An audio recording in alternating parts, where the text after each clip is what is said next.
ठीक है, इन्हें अंदर ले चलो, मगर इस लड़की से होशियार रहना बहुत ख़तरनाक है। इसने ग्लोरिया की तरफ इशारा किया। ये ख़तरनाक है, इनमें से एक ने मज़ाक का खेज़ लहजे में बोला। मैंने गौर से इसका जायज़ा लिया। वो घुटे हुए जिस्म और दरमियाने कद का आदमी था। ग्लोरिया इसके सामने बज़ाहिर गुड़िया ही नज़र आ रही थी, इसलिए वो इतनी हकारत से इसे देख रहा था। ज़्यादा हीरो मत बनो। रिवॉल्वर वाले ने इसे झिड़क दिया। इसे भी उतारो। मेरी तरफ इशारा करते हुए दूसरे आदमी से कहा, ये क्या किसी की डेड बॉडी है? वो तमस्खर से बोला, हाँ इस वक्त तो इसे डेड ही समझो। रिवॉल्वर वाले ने कहा, ये कामरान है जो पुलिस मुकाबले में बुरी तरह जख्मी हो गया था। ये कामरान है? वो हकला कर बोला, क्या ये बेहोश है? मेरे ख्याल में इसे कोई ट्रैंकुलाइज़र दी गई है, इसलिए सुराहा है। रिवॉल्वर वाले ने जवाब दिया। मैं फ़ौरन सोता बन गया। फिर स्ट्रेचर उतारा गया और वो लोग मुझे लेकर रवाना हो गए। मेरे चेहरे से चादर सिरक गई थी, इसलिए मैं आंखें मूंदे पड़ा था। मैंने एक आंख ज़रा सी खोल कर देखा। वो लोग मुझे लिए हुए एक बड़े से बेडरूम में दाखिल हुए थे। फिर उन्होंने मुझे बड़ी एहतियात से बेड पर लिटा दिया। इसकी तरफ से तो कोई ख़तरा नहीं है, लड़की को बांध दो, रिवॉल्वर वाले ने कहा। इन दोनों ने फ़ौरन ग्लोरिया को जकड़ दिया। मेरा ख्याल था कि ग्लोरिया इस मौके पर बचाव की कोई कोशिश करेगी, मगर वो दोनों बहुत मोहतात थे। कमरे में बेड के अलावा एक सोफ़ा सेट, 2 आरामदेह कुर्सियाँ और बड़ी सी एक अलमारी भी थी। इन लोगों ने बांध कर ग्लोरिया को सोफ़े पर डाल दिया और सर झुकाकर एक तरफ खड़े हो गए। शायद इन्हीं दोनों में से कोई एम्बुलेंस ड्राइव कर रहा था, क्योंकि मुझे इन दोनों के अलावा कोई और आदमी नज़र नहीं आया। रोज़ी कहाँ है? रिवॉल्वर वाला इन दोनों से मुखातिब हुआ। वो तो आज ही दिल्ली गई है, इनमें से एक बोला। रिवॉल्वर वाले के चेहरे पर झंझलाहट के आसार जाहिर हुए। फिर इसने अलमारी खोलकर विस्की की बोतल निकाली और मेज़ पर रखा हुआ गिलास उठाकर आधा विस्की से भर लिया। फिर वो पानी मिलाए बगैर ही पीने लगा। टोनी, इसने अपने आदमी को मुखातिब किया, तुम एम्बुलेंस लेकर जाओ, इसे छोड़कर मेरी गाड़ी ले आओ। ओके, इनमें से जो निस्बतन दराज का था, इसने जवाब दिया। डीके, वो दूसरे आदमी से मुखातिब हुआ, तुम बाहर गेट पर जाओ, अभी बॉस के आने में 1 घंटा है। इस वक्त तक मैं इन लोगों से पूछगछ करता हूँ। इस दौरान में वो 2 दफ़ा विस्की गिलास में निकाल कर चढ़ा चुका था। इन दोनों के जाने के बाद मैंने कराह कर आंखें खोल दी। ज़्यादा देर बेहोश बने रहने का कोई फ़ायदा भी तो नहीं था। मैंने नहीफ आवाज़ में कहा, पानी। रिवॉल्वर वाले ने चौंक कर मेरी तरफ देखा, फिर मकरूह अंदाज में मुस्कुरा कर बोला, पानी तो नहीं है, चलो इसके बदले में विस्की पिलवा देता हूँ। वो बोतल लेकर मेरे नज़दीक आया और मेरा मुँह खोलकर बोतल मेरे मुँह में ठोंस दी। बेड पर लिटाते हुए इन लोगों ने चादर अच्छी तरह मेरे जिस्म के गिर्द लपेट दी थी। मेरे दोनों हाथ चादर में फंसे हुए थे। इसी वक्त इस पर काबू पाने का अच्छा मौका था, मगर जब तक मैं हाथ चादर से बाहर निकालता वो चुकन्ना हो जाता। मैं इस पर यह जाहिर नहीं करना चाहता था कि मेरे हाथ सेहतमंद और मजबूत हैं, वरना फिर धोखे से भी मेरे नज़दीक ना था। मैंने सर झटक कर मुज़ाहमत की कोशिश की, मगर इसने एक हाथ से मेरे बाल पकड़ लिए और बोतल मेरे हलक में उलट दी। इस कोशिश में विस्की के 2-3 बड़े-बड़े घूंट मेरे हलक से नीचे उतर गए। मुझे ऐसा लगा जैसे हलक से लेकर मैदे तक आग सी भर गई हो। कुछ विस्की मेरे चेहरे और तकिए पर बह गई। मैं इस वक्त बुरी तरह झंझला गया था और शायद इस बात की परवाह ही ना करता कि हाथ बाहर निकालने से वो चुकन्ना हो जाए, मगर वो कमबख्त मेरे सिराने खड़ा था। इसने बोतल हटाई तो मैं भुन्ना कर बोला, इस वक्त मेरे हाथ पैर नकारा हैं तो तुम अपनी मनमानी कर रहे हो। ये कहाँ की मर्दानगी है? मर्दानगी तो तुम अभी देखोगे। वो हंस कर बोला, मगर पहले काम की बात हो जाए। फिर वो संजीदा होकर बोला, वो माइक्रो फिल्म कहाँ है? कौन सी माइक्रो फिल्म? मैंने हैरत ज़दा होकर पूछा। अभी याद आ जाएगा कि कौन सी माइक्रो फिल्म, इसने गुर्रा कर कहा और मेरे जिस्म पर पड़ी हुई चादर खींच ली। मैंने इस वक्त मरीजों वाला लिबास पहन रखा था और दोनों टांगें प्लास्टर से जकड़ी हुई थी। बज़ाहिर मेरी हालत रहम काबिल थी। अस्पताल के कपड़ों में तो यूं भी अच्छा भला आदमी मरीज लगता है। बताओ कहाँ है वो माइक्रो फिल्म? वो चीख कर बोला, मैं तुम्हारी जुबान से पहली दफ़ा किसी माइक्रो फिल्म के बारे में सुन रहा हूँ। देखो कामरान, वो गुस्से में दौड़ा, तुम पहले ही अधमरे हुए हो। मैं नहीं चाहता कि तुम मेरे हाथों मारे जाओ। वो माइक्रो फिल्म मेरे हवाले कर दूँ, मैं तुम्हें और तुम्हारी महबूबा दोनों को छोड़ दूँगा। मुझे इससे मतलब नहीं कि तुम यहाँ क्यों आए हो और क्या कर रहे हो। तुम्हें जो कुछ कहना था कह चुके, मैंने ठहरे हुए लहजे में कहा। अब मेरी भी सुन लो। मुझे नहीं मालूम कि तुम किस माइक्रो फिल्म की बात कर रहे हो और वो मुझ तक कैसे पहुंची है। इसने अचानक मेरा गिरेबान पकड़कर मुझे उठाया और इतनी ज़ोर से धक्का दिया कि मैं लुढ़क कर बेड से नीचे जा गिरा और एक ज़बरदस्त लहर मेरे पूरे जिस्म में दौड़ गई। फिर वो दांत पीस कर बोला, तो ऐसा नहीं बताएगा। वो अलमारी की तरफ बढ़ गया और इसमें से एक उसरा निकाल लिया। फिर सफ़ाक लहजे में बोला, अगर तूने अभी ज़ुबान न खुली तो मैं तुम्हारी महबूबा का चेहरा बिगाड़ दूंगा। फिर इसको दोनों कान काटूंगा, फिर नाक काट कर फेंक दूंगा। इसके बाद भी तूने जुबान न खोली तो इस उस्तरे से इसके जिस्म की खाल उतार दूंगा। बोल कहाँ है वो माइक्रोफिल्म? तुम अगर इसके साथ साथ यही सलूक मेरे साथ भी करोगे तब भी तुम्हें कुछ मालूम न हो सकेगा। मुझे कुछ मालूम ही नहीं है तो मैं बताऊंगा क्या? मेरा जवाब सुनकर इसकी आंखों में वहशियाना सी चमक उभरी और वह उस्तरा खोलकर ग्लोरिया की तरफ मुड़ते हुए बोला, मैंने आज तक किसी खूबसूरत लड़की के कान नहीं काटे, आज ये तजुर्बा भी सही। मुझे इसकी आंखों में ऐसी चमक दिखाई दी थी कि मैं लर्ज कर रह गया। इसके लहजे से लग रहा था कि वो जो कुछ कह रहा है इस पर अमल भी करेगा। बेड से गिरने के बायस मेरी टांगों में अभी तक शदीद तकलीफ हो रही थी, मगर ये वक्त चोटें सहलाने का नहीं था। वो ग्लोरिया की तरफ बढ़ा तो मैंने करवट बदली और अचानक अपने जिस्म का बोझ दोनों हाथों पर डालकर उठ खड़ा हुआ। फिर दोनों हाथों के बल तेजी से ग्लोरिया की तरफ दौड़ा और अचानक पुश्त से रिवॉल्वर वाले की गर्दन दोनों पैरों से जकड़कर इसे जोरदार झटका दिया। वो उलट कर गिरा। तुम्हारी तकलीफ के मेरी चीख निकल गई, क्योंकि इसके साथ ही मैं भी धब से कारपेट पर गिरा था। इसने उस तरह से मेरे पैर पर वार किया। अगर मेरे पैर पे प्लास्टर की तय न होती तो शायद मेरा गोश्त ही उड़ जाता।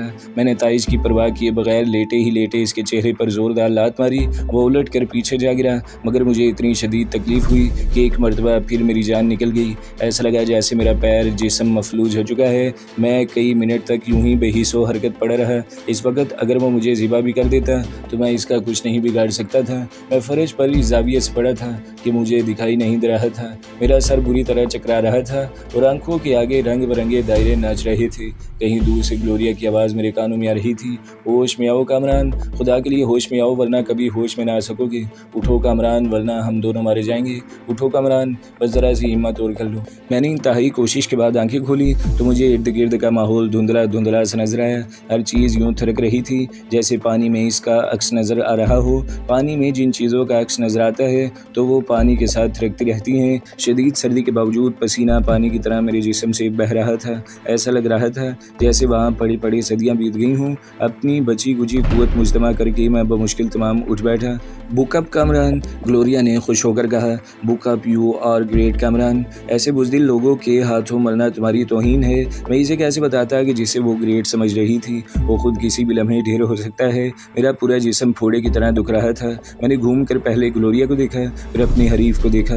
वो फर्श पर औंधा पड़ा था। मैंने ज़रा ठहर कर 2-4 लंबे सांस लिए और आहिस्ता आहिस्ता खिसकता हुआ इसकी तरफ बढ़ा। फिर मैंने हाथ बढ़ाकर इसकी गर्दन दबोच ली और इसका गला दबाने लगा। इसके हलक से खरखराहट की आवाज़ें बुलंद होने लगी। फिर वो बुरी तरह तड़पा और साकित हो गया। इसकी आंखें हल्कों से बाहर निकल आई थी और जुबान लंबी होकर बाहर लटक रही थी। मैं इसे छोड़कर पीछे खिसक गया। ऐसा महसूस रहा था जैसे मैंने किसी झुलसते हुए सहरा को नंगे पांव उबूर किया हो। मेरी रही सही कुव्वत भी अब जवाब देती जा रही थी। इसके बावजूद जहन के किसी गोशे से ये एहसास भी मौजूद था कि अभी मेरा काम अधूरा है, अभी ग्लोरिया को आज़ाद कराना है। मैंने हरीफ का गिरा हुआ उस्तरा उठाया और अपाहिजों की तरह ग्लोरिया की तरफ बढ़ा।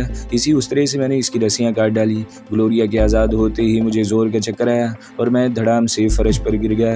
आखिरी एहसास यह था कि ग्लोरिया लपक कर हरीफ की तरफ जा रही थी। फिर मेरा जहन तारीकियों में डूबता चला गया। मैं शायद बहुत मुख्तसर अरसे के लिए होश व खर्फ से बेगाना हुआ था। मुझे जब होश आया तो कमरा वही था और ग्लोरिया रिवॉल्वर वाले की तलाशी ले रही थी। मैंने इसे पानी मांगा क्योंकि मेरे हलक में कांटे से पड़ रहे थे। रिवॉल्वर वाले से फारिग होकर ग्लोरिया ने मुझे पानी पिलाया और आराम से इसी सोफे पर बिठा दिया जिस पर इसे बांध कर डाला गया था। इस वक्त वो मेरे इतने नज़दीक थी कि इसके बालों से उठती हुई भीनी भीनी महक मुझे महसूर किए दे रही थी। मैं वक्ती तौर पर अपनी तकलीफ भूल गया। मैं ज़रा इस आदमी से खबर ले लूँ जो बाहरी गेट पर है, ग्लोरिया ने कहा। इसके बाद यहाँ से निकलने की कोशिश करेंगे। फिर वो खुद कलामी के अंदाज में बोली, न जाने कौन सी जगह है और यहाँ कोई गाड़ी भी है या नहीं। मैं सोफे पर बैठा गहरे गहरे सांस लेता रहा। मेरी हालत अब काफ़ी हद तक संभल गई थी। पैरों की तकलीफ में भी अब वो शिद्दत नहीं रही थी। मैं पूरी तरह होश में था और सोचने समझने के काबिल था। मुझे यकीन था कि ग्लोरिया इस शख्स से आसानी से निमट लेगी, मगर फिक्र तो ये थी कि यहाँ से निकला कैसे जाए। इस वक्त मुझे शिद्दत से अपनी बेचारगी और माजूरी का एहसास हो रहा था। अगर मैं सेहतमंद होता तो ग्लोरिया के साथ पैदल भी निकल जाता, मगर इस वक्त तो ये मजबूरी थी कि मैं एक कदम भी पैदल नहीं चल सकता था। अचानक बाहर से एक के बाद दीगरे 2 फायर की आवाज़ गूंजी। एक इंसानी चीख फिजा में उभरी, फिर सन्नाटा छा गया। मैं सोफे पर बैठा हुआ बुरी तरह पेचोताप खाता रहा। मेरी हालत इस परिंदे की सी थी जिसे पिंजरे में बंद कर दिया जाए और बच्चे इसके साथ छेड़छाड़ करते रहे। थोड़ी देर बाद ग्लोरिया कमरे में दाखिल हुई और बोली, मैंने इस आदमी को ठिकाने लगा दिया है, मगर यहाँ कोई गाड़ी नहीं है। मैं सोच रही हूँ कि यहाँ से निकला कैसे जाए। अचानक किसी गाड़ी के इंजन की आवाज़ सुनाई दी। गाड़ी अभी दूर थी मगर सन्नाटे में इसकी आवाज़ दूर तक सुनाई देती रही थी। ग्लोरिया झपट कर खड़ी हो गई। इसने सबसे पहले इस कमरे की लाइट ऑफ करके अंधेरा कर दिया। गया, फिर अंदाजे से मेरे नज़दीक आई और मेरे हाथ में एक रिवॉल्वर थमा दिया। इसके वज़न से मुझे अंदाज़ा हुआ कि .3 का कोल्ट पॉस्क रिवॉल्वर है। बहरहाल मॉडल मेक से क्या फ़र्क पड़ता है। मैंने इसका सेफ्टी केस हटा दिया और चौकन्ना होकर बैठ गया। फिर गाड़ी के इंजन की आवाज़ सुनाई दी और बुलंद हो गई। कोई गाड़ी शायद इस बंगले के बाहर आकर रुकी थी। फिर ड्राइवर ने हॉर्न बजाया ताकि गेट खुलवा सके, मगर गेट खोलने वाला तो हमेशा के लिए खामोश हो चुका था। ज़रा देर बाद मज़ीद 2 फायर हुए और करबनाक अंदाज में कोई चीखा, फिर खामोशी छा गई। थोड़ी देर बाद कॉरिडोर में कदमों की आवाज़ उभरी। मैं चौकन्ना होकर बैठ गया। फिर कोई कमरे में दाखिल हुआ। मुझे एक ह्योला सा नजर आया। मैंने कदो कामत सी से पहचान लिया, वो ग्लोरिया थी। इसने कमरे में दाखिल होते ही कहा, फायर मत करना कामरान, वरना तुम 2 फायर करोगी। मैंने हंसकर कहा, ये तुम 2 का पहाड़ क्यों पढ़ रही हो? इससे पहले भी तुमने 2 फायर किए थे और अब भी तुमने 2 फायर किए हैं। दोनों दफ़ा 2 फायर इसलिए किए कि पहला फायर उचट गया था, ग्लोरिया ने कहा। फिर बोली, ये वही आदमी था जो एम्बुलेंस लेकर गया था। मुझे याद आ गया कि रिवॉल्वर वाले ने इससे अपनी गाड़ी मंगवाई थी, वो इसकी गाड़ी लेकर आया होगा। ये जगह किसी वीरानी में है। इसने कहा, फायरों की आवाज़ किसी ने सुनी नहीं होगी, मगर रिवॉल्वर वाले ने कहा था कि 1 घंटे बाद वहाँ कोई बॉस आने वाला है, इसलिए यहाँ ज़्यादा देर रुकना मुनासिब नहीं है। फिर वो मुझसे मुखातिब हुई, तुम गाड़ी तक चल सकोगे कामरान? तुम गाड़ी तक चलने की बात कर रही हो? मैं तो इस वक्त खड़ा नहीं हो सकता अपने पैरों पर। मैंने चिल्लाकर कहा, मेरा सहारा लेकर भी नहीं चल सकते। ग्लोरिया के लहजे में तशवीश थी। ज़मीन पर पाँव रखने से भी मुझे तकलीफ़ हो रही है, मैंने जवाब दिया। कमरे में थोड़ी देर तक खामोशी छाई रही। फिर मैं बोला, तुम अपना वक्त ज़ाया मत करो, खामोशी से निकल जाओ। मैं तो यूँ भी नाकारा हो गया हूँ, कब तक तुम्हारा साथ दे सकूँगा? मुझे इस वक्त एक शेर याद है, मुझे भी साथ ही ले लो, मगर नहीं यारो, मैं सनत रू हूँ, तुम्हारी थकन बढ़ा दूंगा। मगर ग्लोरिया को उर्दू नहीं आती थी, इसलिए मैं खामोश रहा। ग्लोरिया ने जैसे मेरी बात सुनी ही नहीं थी, वो अपने तौर पर कुछ सोच रही थी। मैंने इसे फिर मुखातिब किया, मुझे यहीं छोड़ दो और तुम निकल जाओ, वरना दोनों मारे जाएंगे। शट अप, इसने मुझे बुरी तरह झटक दिया। तो क्या मेरे 220 पाउंड वजन को अपने नाजुक कंधों पर ढोकर ले जाओगी? मैंने हंस कर कहा, ना खुद कुछ सोच रहे हो, ना मुझे कुछ सोचने दे रहे हो। ग्लोरिया भुन्ना कर बोली, कुछ देर के लिए अपनी बकवास बंद रखो। मैं खामोश हो गया। मैंने तो संजीदगी से कहा था कि वो यहाँ से निकल जाए, वो आज़ाद रह के मेरे ज़्यादा काम आ सकती थी, मगर ये बात इसकी समझ में नहीं आ रही थी। वो कुछ देर बाद अचानक बोली, कामरान तुम हाथों के बल भी तो चल सकते हो ना? चल तो मैं सर के बल भी सकता हूँ, मगर यहाँ से गेट तक का फासला बहुत ज़्यादा है। मैं हाथों के बल चल सकता हूँ, मगर इतनी दूर तक नहीं जा सकता। मैं आदमी हूँ, लंगूर नहीं हूँ। वैसे हो तुम लंगूर, ग्लोरिया हंस कर बोली। शायद तुम्हारी खोपड़ी पर बर्फ़ जम गई है। अगर मैं पीछे से तुम्हारी टांगें पकड़कर सहारा दूँ तो तुम गुट में चहक उठा। वाकई मेरी खोपड़ी पर बर्फ़ जम गई है। ये सामने की बात है, मुझे नज़र क्यों ना आई? मैंने तो महीनों इस तरीके से एक्सरसाइज भी की है। चलो फिर जल्दी करो, ग्लोरिया ने कहा। मैंने दोनों हाथ फर्श पर टेके। ग्लोरिया ने एहतियात से मेरी दोनों टांगें पकड़ ली और मैं हाथों के बल बाहर चल दिया। इस वक्त भी झटके लगने से मुझे तकलीफ हो रही थी, मगर ये तकलीफ तो बर्दाश्त करना ही थी। और आमदे से लेकर गेट तक पुख्ता रवीश थी, इसलिए मुझे गाड़ी तक पहुंचने में ज़्यादा तकलीफ नहीं हुई थी। ग्लोरिया ने मुझे गाड़ी में बिठाया और खुद स्टीयरिंग संभाल लिया। गाड़ी की चाबियां वो पहले ही कब्जे में कर चुकी थी। दूसरे ही लम्हे गाड़ी तेज़ रफ्तारी से रवाना हो गई। हम दोनों में से किसी को भी अंदाज़ा नहीं था कि हम शहर के किस हिस्से में हैं। वहाँ दूर दूर तक वीराना था, बस एक पगडंडी सी बनी थी जिस पर हम चल रहे थे। पगडंडी के दोनों जानिब खुदरू घनी झाड़ियाँ थी। चलते चलते ग्लोरिया ने अचानक गाड़ी रोक दी। क्या हुआ? मैंने घबरा कर पूछा।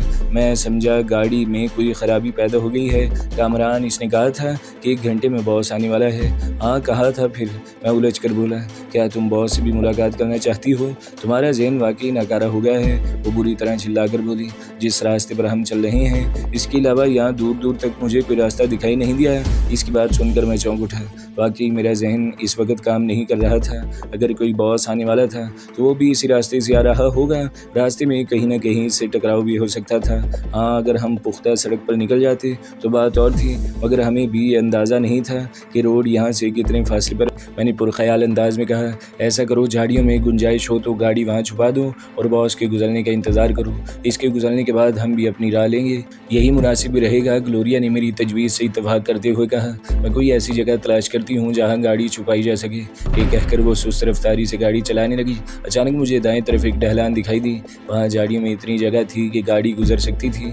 ग्लोरिया की नज़र भी इस ढलान पर पड़ चुकी थी। मेरे कहने से पहले इसने गाड़ी का रुख मोड़ दिया। मुझे बस ये खौफ था कि गाड़ी का कोई टायर पंचर ना हो जाए। ढलान में उतरने के बाद गाड़ी बुरी तरह उछलती कूदती आगे की तरफ बढ़ी। हर झटके से मुझे ऐसा लगा था कि गाड़ी उलट जाएगी। ज़मीन पर ऊंचे नीचे गड़े थे।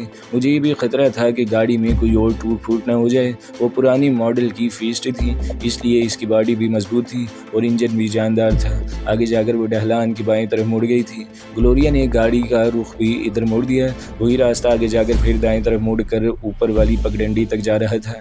ग्लोरिया ने गाड़ी वहीं रोक दी और इंजन बंद करके सीट की पुश्ती से सर टिका लिया। यकीनी तौर पर वो इस भाग दौड़ और मुशक्कत से थक गई होगी। मेरा हाल भी बहुत ख़राब था। मेरे पैरों में तो तकलीफ़ थी ही, अब दोनों बाजुओं में भी तकलीफ़ हो रही थी। ऐसा लग रहा था कि जैसे बाजुओं के मसल्स पुल हो गए हों, हथेलियों की खाल जगह जगह से उतर गई हो और इनसे खून रिस रहा था। शदीद मुशक्कत की वजह से मेरे हलक में कांटे से चुभ रहे थे, मगर वहाँ पानी कहाँ था। ग्लोरिया कई मिनट तक यूं ही खामोश बैठी रही। हवा के शोर, झाड़ियों की सिरसराहट और झिंगरों की आवाज़ से अजीब सा माहौल पैदा हो गया था। ऐसा लग रहा था जैसे ये भयानक सन्नाटा मेरी रूह में उतरा जा रहा हो। फिर इस सन्नाटे को ग्लोरिया ने ही तोड़ा। मैं ऊपर जाकर जायजा लेती हूँ, वो बास्टर्ड अभी तक आया क्यों नहीं। इसके लहजे में झिंझलाहट थी। तुम्हारे ऊपर जाने से क्या वो आ जाएगा? मैंने हंस कर कहा। आराम से बैठे रहो, वो गुजरेगा तो इंजन की आवाज़ यहाँ भी सुनाई देगी। क्यों, तुम क्या अकेले में डरोगे? मैं अकेला बैठा बैठा बोर हो जाऊंगा। मैं अभी आती हूँ। ये कहकर ग्लोरिया गाड़ी से उतर गई। इसने गाड़ी का दरवाज़ा भी बहुत आहिस्तगी से बंद किया था। इसके जिस्म पर अभी तक वही नर्सों वाली यूनिफॉर्म थी। ग्लोरिया अंधेरे में कहीं गायब हो गई। इसकी यूनिफॉर्म देखकर मुझे वो नर्स याद आ गई, जो न जाने किसके कहने पर मेरी हमदर्दियाँ समेट कर मुझे बेवकूफ़ बनाना चाहती थी। कोशिश के बावजूद मुझे इस नर्स का नाम याद ना आ सका। वाकई मेरा जहन इस वक्त काम नहीं कर रहा था, वरना इसका नाम बोलने की क्या बात थी। अभी ग्लोरिया को गए हुए मुश्किल से चंद मिनट ही हुए होंगे कि सन्नाटा किसी गाड़ी के इंजन की आवाज़ से फिर टूट गया। शायद बॉस आ गया था। फिर इस अंधेरे में रोशनी सी झिलमिलाई। ये रोशनी आने वाली गाड़ी के हेडलैम्प्स की थी। फिर कोई गाड़ी तेज़ी से गुजर गई। कुछ देर वहाँ फिर पहले की तरह सन्नाटा छा गया। अचानक मुझे कुछ फासले पर एक खेवला सा दिखाई दिया। मैंने जिसामत और चाल ढाल से पहचान लिया। वो ग्लोरिया थी। वो तेज़ी से गाड़ी की तरफ बढ़ी और स्टीयरिंग सीट पर बैठते हुए बोली, अब हमें भी निकल जाना चाहिए। इतनी जल्दबाजी मत करो, मैंने इसे टोक दिया। जब बॉस को वहाँ अपने 3 आदमियों की लाशें मिलेगी तो वो इसी बरक रफ्तारी से पलटेगा। तो फिर तुम क्या चाहते हो? क्या हम सारी रात यहीं बैठ कर गुजार दें? कुछ देर इंतज़ार कर लो, वो लोग वहाँ ज़्यादा देर नहीं लगाएंगे, मैंने कहा। फिर वही हुआ। मुश्किल से इन्हें गए हुए 20 मिनट हुए होंगे कि इनकी वापसी हो गई। मैंने गाड़ी के इंजन से पहचाना था कि वही गाड़ी है जो कुछ देर पहले यहाँ से गुजरी थी। इनके जाने के बाद ग्लोरिया ने चंद मिनट मज़ीद इंतज़ार किया। फिर गाड़ी का इंजन स्टार्ट करना चाहा, मगर इंजन गुरर गुरर की आवाज़ निकाल कर खामोश हो गया। ग्लोरिया ने फिर सेल्फ लगाया और काफ़ी देर तक लगी रही, मगर इंजन स्टार्ट ना हुआ। ऐसा लग रहा था जैसे बैटरी जवाब दे गई है। ज़्यादा सेल्फ लगाओगी तो बैटरी बिल्कुल ही वीक हो जाएगी, मैंने कहा। इस कमबख्त को भी इसी वक्त ख़राब होना था। ग्लोरिया ने झिंझलाकर स्टीयरिंग पर मुक्का मारा। मेरे ख्याल में धक्का लगाना पड़ेगा, मैंने कहा, और धक्का लगाने के लिए फरिश्ते आएंगे। ग्लोरिया जले कटे लहजे में बोली, ऐसा करो, मुझे स्टीयरिंग पर बिठा दो और तुम ज़रा हिम्मत करके धक्का लगा दो, अभी स्टार्ट हो जाएगी। चलो ये भी कर लेती हूँ। इसने किसी ऐसे जले तन बीवी की तरह कहा जो शोहर की बेजा फरमाइशों से तंग आ चुकी हो। फिर इसने सहारा देकर मुझे स्टीयरिंग पर बिठा दिया और ख़ुद नीचे उतर गई। मैं अभी इग्निशन ऑन करके गाड़ी को गियर में डाल ही रहा था कि ग्लोरिया चीखती चिंगाड़ती वापस आई। अब क्या हुआ? मैंने हैरत से कहा। क्या किसी कीड़े ने काट लिया? सुनोगे तो 14 तबक रोशन हो जाएंगे, ग्लोरिया ने कहा। पीछे दोनों टायर पंचर हैं। इसकी बात सुनकर मेरे 14 क्या 28 तबक रोशन हो गए। इसका मतलब है कि मेरी मौत कहीं आसपास ही मंडला रही है, वरना गाड़ी ख़राब क्यों होती? तुम इतनी डिप्रेस और बुज़दिल कब से हो गए हो?